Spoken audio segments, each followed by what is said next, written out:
जय जय श्री हरिवंश श्री राधा वल्लभ लाल की जय हो। श्री जी महाराज हरवंशी महाप्रभु की जय हो। गुरु जी महाराज की जय हो। सभी रसकन की जय हो।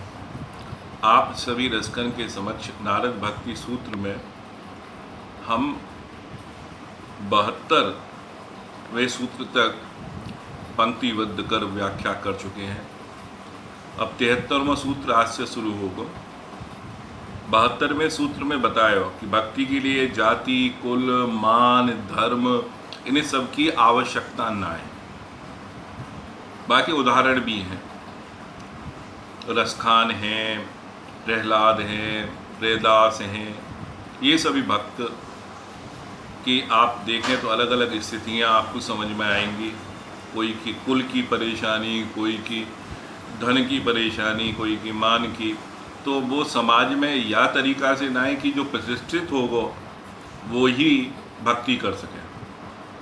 भगवान की भक्ति के लिए सभी के द्वार खुले हुए हैं। यहाँ तक कि जामवंत और गिद्धराज और तमाम ऐसे सबरी जैसे उदाहरण हैं जिन्होंने कोई व्रत तपस्या ये नहीं करी, भक्ति को प्राप्त की हो।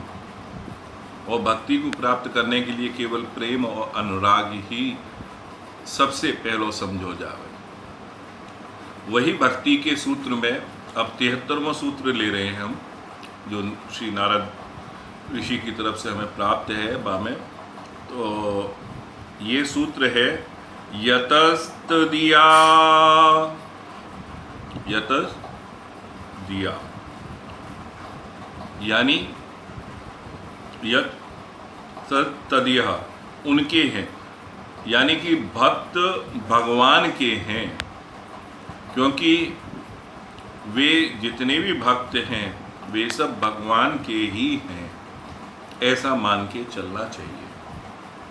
जैसे पिछले सूत्र में जाति को बताया हो, या सूत्र में उन्होंने कही है कि भक्त भगवान के, क्योंकि भगवान को निरंतर वो ध्यान में समझें, स्वाद लें, तो उनमें भगवान में और भक्त में फिर वो अंतर ना रहेगा। तो वही चीज अगर कोई पुराण में देखें तो वहां है वयम तदिया यूयम तदिया, हम सब उनके हैं और आप सब भी उन्हीं के हैं। तो फिर फर्क कहां पे आवे? फर्क केवल भक्ति को रह जावे। वो हमने पंक्तिबद्ध किया है, जब सब उसके तो भेद कैसे रह जाता है, जिसे जो सेवा दी साधन अनुरूप मिल जाता है। जब सब उसके तो भेद कैसे रह जाता है, तो भेद कैसे?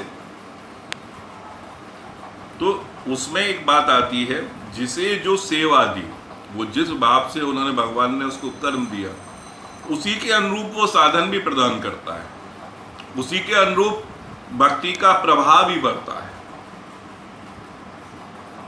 तो हमारे यहाँ हमेशा भगवान को धन्यवाद करबद्ध करके ही किया जावे कि प्रभु ये आपकी अनुपम कृपा है, या कुल या मर्यादा या जो भी स्थान हमें मिलो है वो आपकी कृपा है। और जो कर्म है वो आपको ही अर्पित करते हुए हम चल रहे हैं, हम उस फल की इच्छा ना कर रहे। तुम्हें समर्पितम, भाई आपको ही समर्पित है और हम तो कर्म किए जा रहे हैं। कि भगवान ने गीता में कहा है कि भाई कर्म करता और कार्य जो हो रहा है, इन तीनों को ही भूल जाओ। भाई मेरे लिए है, मेरी आज्ञा से हो रहा है, तो हम वही स्वरूप में उनको भज रहे हैं। ये अंतर है, ये भेद है। भक्त लोक विषय छोड़ अलौकिक दर्शन पाता है, हित विशाल लाल गुरु हित भजन लाल, हित अनुराग हित में बनाता है। भक्त सांसारिक विषयों में नहीं लगता, उसमें नहीं खो जाता, उसमें उसका कर्म नहीं रहता। संसार में रहते हुए कर्म तो कर रहा है, कर्म की फल की इच्छा ही नहीं है, तो वो उसमें बंधा हुआ नहीं है, उतने सोच विचार में नहीं डूबा हुआ है। वो उससे अलग है, वो लोक से हटके अलौकिक की तरफ है और वो उस दर्शन को पाता है। तो वही चीज, हित विशाल लाल गुरु हित भजन लाल, हित अनुराग हित में बनाता है। हित में जो अनुराग है, हित से जो प्रेम है, वो हर जगह वो ही दर्शन कराता है कि हाँ प्रभु इस चीज में और हर वस्तु में आप ही हो, आप ही की कृपा है, आप ही की लीला है। तो भक्ति और प्रगाढ़ होती जाती है, वो प्रेम है। तो ये नारद जी का सूत्र यतस्तदयः, ये छोटे से सूत्र में उन्होंने कह दिया हाँ सब भगवान का ही है। अब अगला सूत्र आवे कि साधन प्रकरण जो भगवान दे रहे हैं उन्हीं के साथ में ही चलना है, और तो उसके साधन प्रकरण को लेके कुछ आवश्यक निर्देश किए हैं इस सूत्र में। क्या है वो निर्देश जो सबसे बड़ा है, अत्यंत आवश्यक है? वादो नावलभ्य, वादो, कोई भी वाद का नहीं लेना है, नावलभ्यम, आश्रय नहीं लेना है। भक्त को वाद का आश्रय नहीं लेना चाहिए। ये नारद जी ने अत्यंत आवश्यक निर्देश दिया है इस सूत्र में। भक्त वाद विवाद में बिल्कुल ना पड़े। तो वही हमने पंक्तिबद्ध करके और व्याख्या करते हुए क्यों नहीं पढ़े, कैसे नहीं पढ़े, वो चीज को समझने की कोशिश करें। वाद विवाद में पराजित कर कौन सुखी हुआ, तर्क हेतु मत पकड़ा तो मति भीतर हुआ। आप वाद विवाद में किसी को परास्त करके कैसे सुखी हो सकते हो? वो क्षणिक है और हर दिन वैसा नहीं है कि आप उसी चीज में लगे हुए हैं और आप उसमें सर्वश्रेष्ठ हैं। बड़े बड़े आचार्यगण अभी तक धरती पे पधार चुके हैं, वो समझने के लिए तो जा सकते हैं, जीतने हारने के लिए नहीं, पराजित करने के लिए। दूसरी चीज, अगर आप कोई तर्क को पकड़ते हैं, किसी से तर्क वितर्क आपका चल रहा है, तो आपको कोई मत का भी आश्रय लेना पड़ेगा, और वो मत वही होगा जो आपकी मति के अनुरूप होगा, जो आपके दिमाग के भीतर जो आपको समझ में आ रहा है। तो क्या ये सही है? नहीं। अगली पंक्ति में हमने मति भीतर को पकड़ सको, मति परे को मत कैसे बने, मूल ही साधन हरि विषय तर्क से जान पता कर ठने। मति भीतर जो है, मति के अंदर जो आया वो तो आप पकड़ लोगे, उस पर तर्क वितर्क कर रहे हो, पर भगवान तो मति के परे है। अनंत कोटि कोटि ब्रह्मांड नायक, उस ब्रह्मांड के एक छोटे से ग्रह में, छोटे से देश में, छोटे से प्रदेश में, प्रदेश के अंदर भी एक छोटे से जिले में, छोटे से स्थान पे रहने के बाद में, और हम कहें कि हमने उसको समझ लिया, सब कुछ हमें आ गया, हम उस पर तर्क करने के लिए बैठ गए, तो मति के परे है वो। ये मूढ़ ही लोग होते हैं जो साधन मानते कर हरि विषय पे, कि साधन को मानते हैं, वो साधन के विषय पे बात करते हैं कि हाँ भाई ऐसे नहीं, ऐसे करके जाओगे, और तर्क को विषय बनाकर ये कहते हैं कि हमने जान लिया, पता कर लिया। इसका एक छोटा सा उदाहरण है। एक सज्जन तैरना सीखने गए, तो वहां पे जो तैराकी सिखाने वाले मास्टर थे, उन्होंने ये कहा कि भाई जल में उतरो और मैं तुम्हें बताता हूँ कैसे कैसे क्या क्या करना है। तो नहीं, पहले मुझे समझा दो यहाँ पे, फिर मैं तैर लूंगा। क्या ये संभव है कि यहाँ पे बताई हुई क्रियाएं वो वहां पे क्रियान्वित ही हो रही हैं आपके पास में? भाई तैरना सीखना है तो जल में उतरना ही पड़ेगा। तो आप उतरे तो है नहीं, आपने पढ़ लिया, पुस्तकों को रट लिया, ज्ञान कर लिया, पर उसको अपने हृदय में तो उतारा ही नहीं। रट्टू तोता की तरह भाई ये लाइन का, ये पद का, ये अध्याय का, ये श्लोक और ये ऐसा है। अरे जीवन में सार्थक तो करो, उसको क्रियान्वित तो करो। नहीं साहब, हम तो ऐसे ही विद्वान हो गए और हम तर्क वितर्क करेंगे। तो ये सही है क्या? क्या वो मति के अंदर है, पर्दी में? मति से परे है। कितनी भी किताबें उसके विषय में लिख दी जाए, कितनी ही पुस्तकें हों संसार में, पर उसको नहीं पार कर सकते। उसको तो हृदय में जिस रूप में आप भजने गए, वो भाव भक्ति का, जब तक वो प्रेम अनुराग नहीं होगा तब तक वो आएगा नहीं। और वो आएगा तो आप पे किताब लिख दी जाएगी। जैसे बड़े बड़े भक्त हुए, उनके लीला चरित्र, उनके अंश हम वही तो कर रहे हैं, भक्ति का संदर्भ,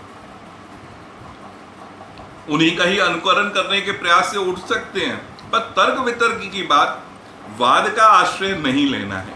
और आगे बढ़ते हैं अगली पंक्ति में, श्रद्धा हृदय का सतत्व वृत्ति सती तब होए, भक्ति का प्राण विश्वास ये गयो तो जीवन रोए।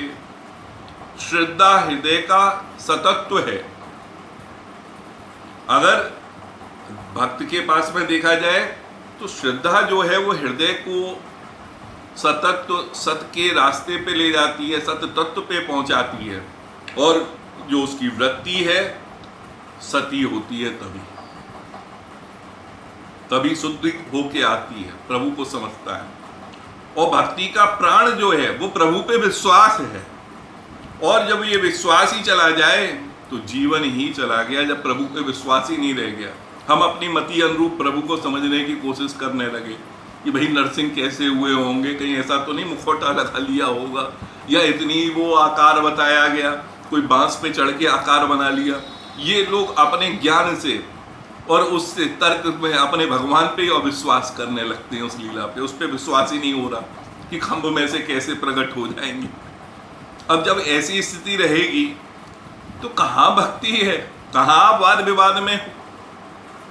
अब क्यों इसमें फंसते हैं, कैसे फंसते हैं, वो अगली पंक्ति में और शुद्धता से समझ में आएगा। लक्ष्मी जी फंस जाए तर्क में, मनुष्य गणना कहा हुए, ऐसो कौन सो वाद है जो हरि में संभव ना होए।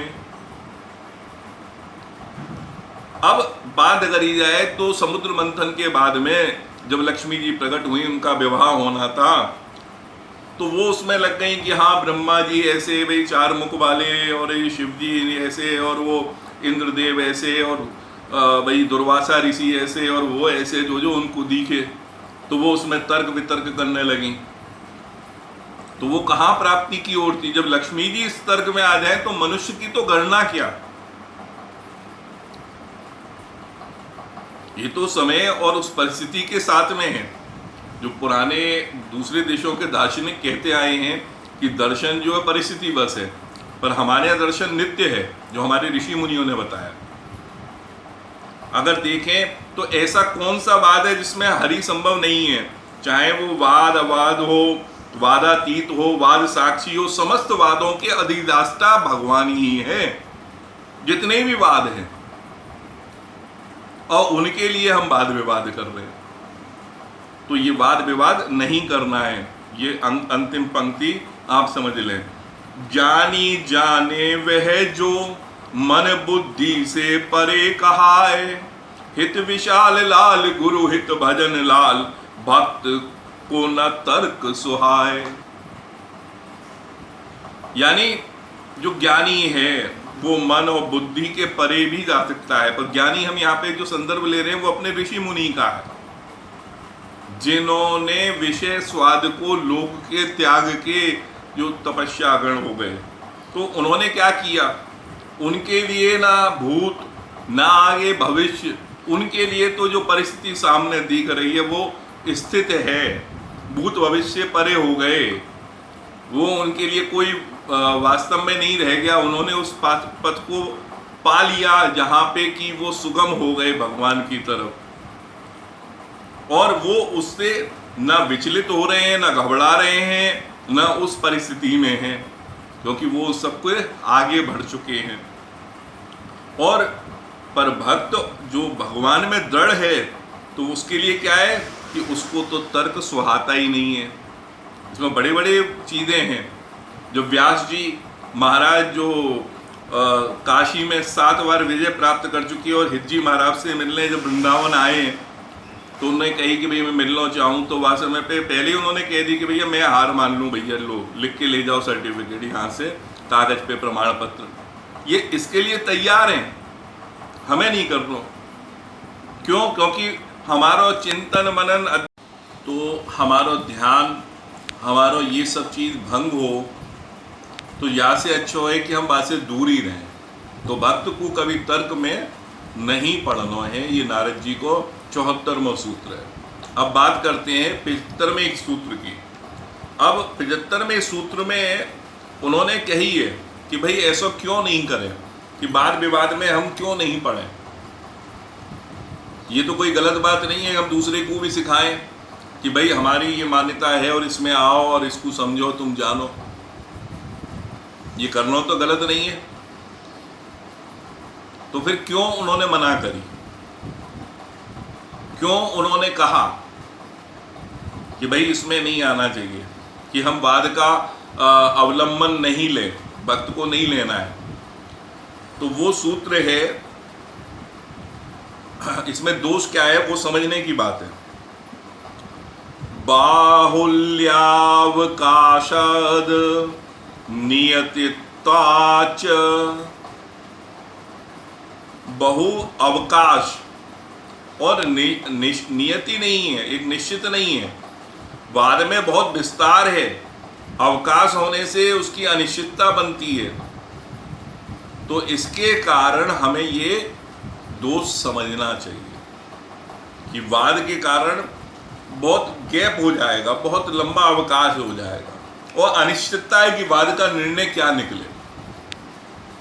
क्योंकि वो तो एक मति पे आधारित है ना, जितना ज्ञान है, जितना बुद्धि में आ गया है उसके ऊपर ही तो करोगे कि वो फलानी पुस्तक का रेफरेंस या ये तमाम चीज़ों का, उस अध्याय का, उसका ये ऐसे करके आप कब तक लड़ोगे, कब तक झगड़ोगे, कब तक वो तर्क चलेंगे।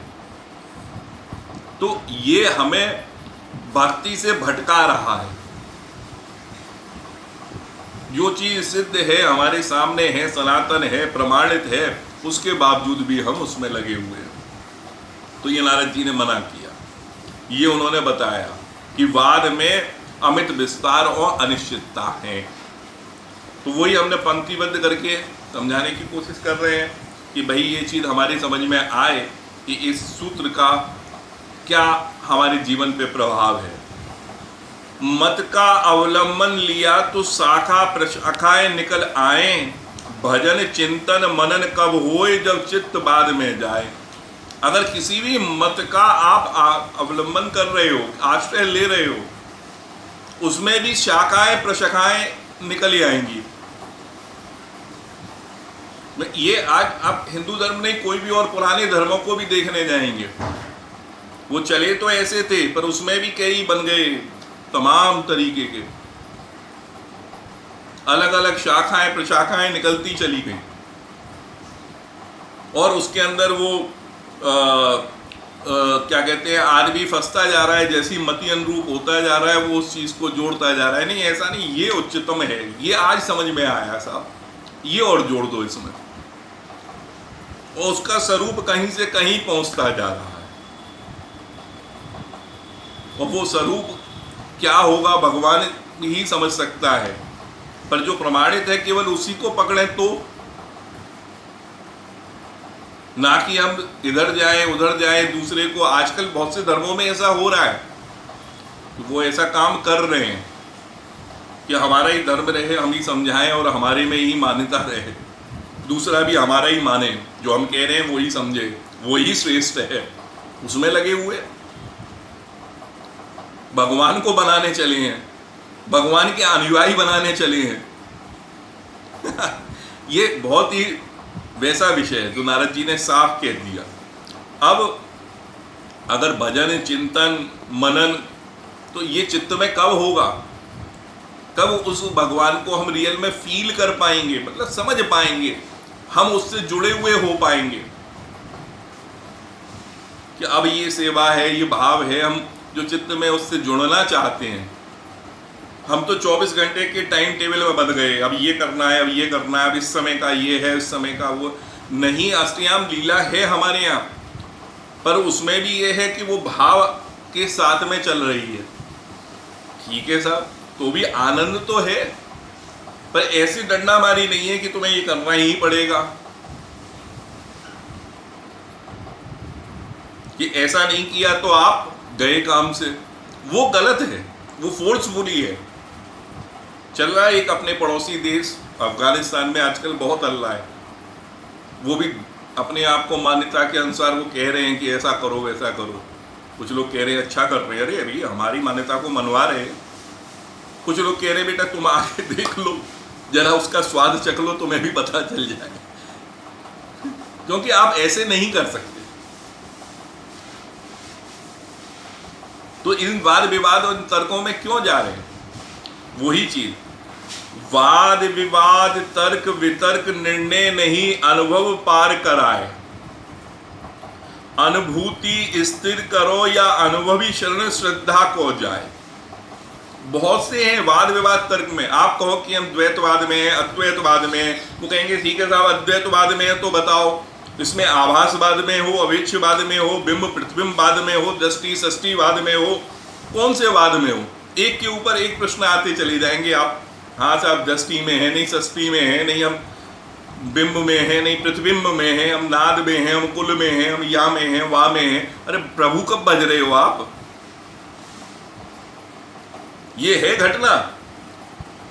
बता में एक मुस्लिम पंडितन के साथ में वो तैयार होके चले गए, चंदन अंदन जनू वनु ऐसे ढाल करके पंडित में बैठे, पर उनकी गतिविधि को देख के कुछ लोगों को शंका भई। उन्होंने पूछ लियो कि पंडित जी आप कहाँ से? उन्होंने कि हम वहाँ के मिस्र हैं।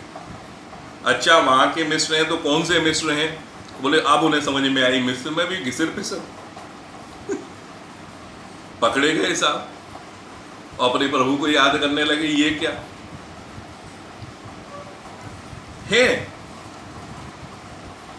है मान्यता, आपकी मान्यता है, आप मान रहे हो, हम कभी नहीं कह रहे, पर आप दूसरे पे जब उंगली उठा रहे हैं, तर्क वितर्क में जा रहे हैं, वो गलत है। वो भक्त के लिए नहीं है।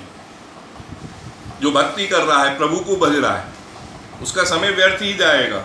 ये तो अनुभूति अपने अंदर स्थिर करने का है, उस प्रभु को समझने के लिए, उससे संबंध डायरेक्ट। ये सब बीच में क्या, ये सब कुछ नहीं। और उसके लिए अगर आपको नहीं है तो आप क्या करें? अनुभवी शरण श्रद्धा को जाए। जिसने अनुभव किया है उसकी शरण ले, श्रद्धा रखें उसमें, और उसके अनुभव को समझते हुए जाए। हमारे यहाँ साफ साफ है, वाणी जी नेत्र बता दिए हैं। जैसे दूर का देखने के लिए दूरबीन की जरूरत पड़ती है, तो वाणी जी में पढ़ो साहब, वहां का दिखेगा। हरवंश जी के नेत्र हैं, उन्होंने जो लीला देखी है वो लिखी है। फिर हरवंश महाप्रभु के नेत्रों से उसको धारण करो, उस अनुभव के साथ में जाओ। सेवक जी महाराज ने वाणी जी में खूब चिंतन करो है, समझो वह चीज को। ध्रुव जी महाराज की वही है, लीलाएं हैं। ध्रुवदास जी महाराज ने, चाचा वृंदावन दास, रूपलाल जी महाराज, हमारे बड़े बड़े वाणीकार हुए। वो अपने अनुभव उसमें लिख के गए हैं। और ये विषय हम पहले भी कह चुके हैं कि किसी को पकड़ना है तो उसका चित्र बनवाना पड़ता है कि हाँ वो लंबा था, लंबी नाक का, कान ऊंचे थे, कैसा था, गोरा था, काला था, मोटा था। तो ऐसे भगवान का पूरा चित्र और सब कुछ तो उनके अनुभव यहाँ लिखे हुए हैं। उसको मन में स्थिर करो, उसकी भक्ति करो, उसको मन में लाओ, ना कि जबरदस्ती किसी पे अपना थोपना।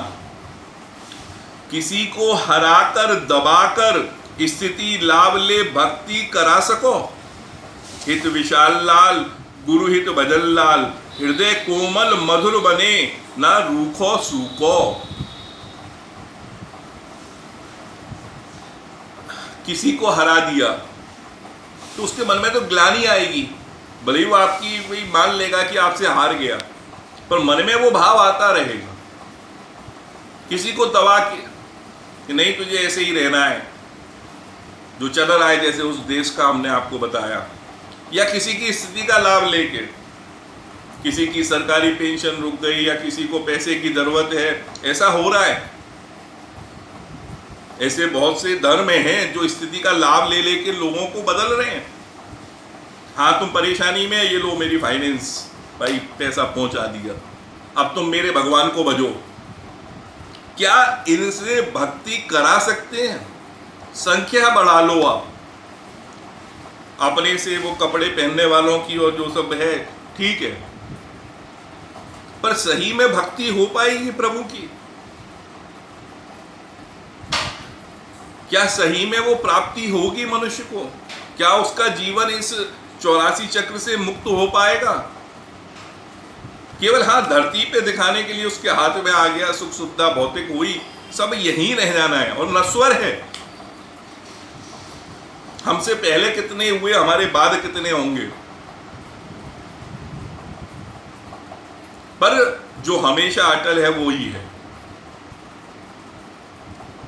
उससे तो जुड़ाव नहीं हो पाया, अपना काम निकाल लिया। तो हित विशाल लाल गुरु हित भजन लाल, हृदय कोमल मधुर बने ना रूखो सूखो। हृदय मधुर कोमल बनना चाहिए। एक जगह है भाई, हम बात करें कि वहाँ पे क्या नाम है, विद्यार्थी उनको शिक्षा दी जावे, उनको 7-8 वर्ष के लिए एकदम धरती पे सोगे, ऐसे रहोगे, ऐसे वस्त्र पहनोगे, ऐसे भोजन करोगे, और वो जब निकले और समाज में आमे, वो ही जिनको आपने इतना समझाया करा, वो ही समाज में विघटन करते हुए डोल रहे। क्यों? क्योंकि आपने उनको दबाया, उनके हृदय में, चित्त में नहीं डाला, आपने उनके चित्त का निर्माण नहीं किया। वो बात जो प्रेम से पहुंचती, किसी बालक को समझाना है जो आप प्रेम से करा सकते हो। जानवर है जो हंटर से डरता है और वो सर्कस करता है, पर जो बुद्धिजीवी है वो तो अपने हृदय में तोलेगा, भाव को समझेगा। एक बार आप दबा के उसको कर सकते हैं, पर उसको बार बार वो चीज नहीं है। वो जब निकलेगा, वो विद्यार्थी भी 8 साल का जो आपने भर्ती किया है उस काम के लिए, वो भी दिन गिनता है कि कब मेरा खत्म होगा और कब मैं दुनिया की वो चीजों का स्वाद लूंगा। तो हमारा चित्त मधुर बने, ये दोष है, मधुर नहीं बन पाता। इसके लिए नारद जी ने मना किया कि वाद विवाद में नहीं पड़ना है। अगर मन रूखा होगा तो रूखी दुनिया दिखेगी और रूखे ही काम दिखेंगे। वो प्रेम और वो अनुराग, वो मानवता, वो चीजें नहीं रह जाएंगी, आपके वो स्वभाव में ही नहीं रहेगा कि प्राणी मात्र से प्रेम, हर चीज से सब सौ हित निष्काम मत श्री वृंदावन विश्राम, और राधा वल्लभ लाल को हृदय ध्यान मुख नाम। तो आज हम ये 75वें सूत्र पे नारद जी के यहीं पे समाप्त कर रहे हैं। सभी को हमारी श्री वृंदावन धाम से जय जय श्री हरिवंश।